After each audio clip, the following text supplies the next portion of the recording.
Écoutez,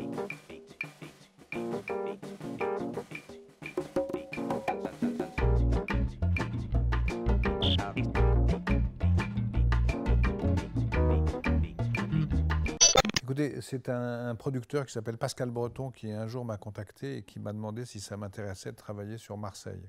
Voilà, une série sur Marseille, c'était l'enveloppe. Après quoi, il m'a expliqué que c'était pour Netflix, mais c'est pas venu tout de suite, donc j'ai commencé à réfléchir.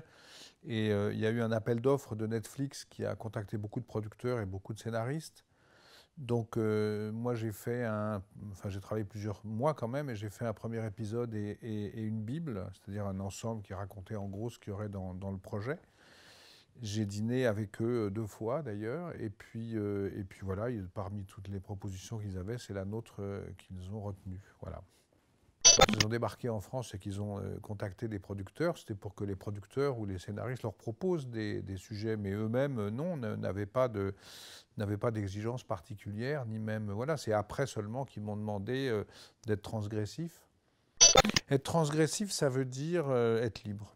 En fait, les chaînes françaises, comme vous savez, les chaînes françaises ont des publics, c'est une chose que moi j'ai découverte, mais il n'y a pas si longtemps que ça, ont des publics spécifiques, et qui fait que vous avez des programmes qui sont valables pour TF1 et qui passeraient jamais sur Arte ou même sur France 2 ou France Télé. Alors que Netflix, eux, c'est faites ce que vous voulez. De toute façon, on n'est pas limité non plus. On ne sait pas qui est notre public. Il est probablement beaucoup plus jeune que le public des chaînes traditionnelles pour une raison simple, c'est que Netflix sera diffusé, enfin en tout cas la série on est en train d'écrire sera diffusée sur les tablettes, les écrans et aussi les téléviseurs, les smartphones. Donc ça suppose un public plus jeune que celui qui reste cantonné à la télévision, au téléviseur. Donc le public sera beaucoup plus large. Et comme il n'y a pas d'impératif par rapport à un public déterminé, qu'on ne le connaît pas bien, on peut faire ce qu'on veut. Voilà, c'est une liberté formidable.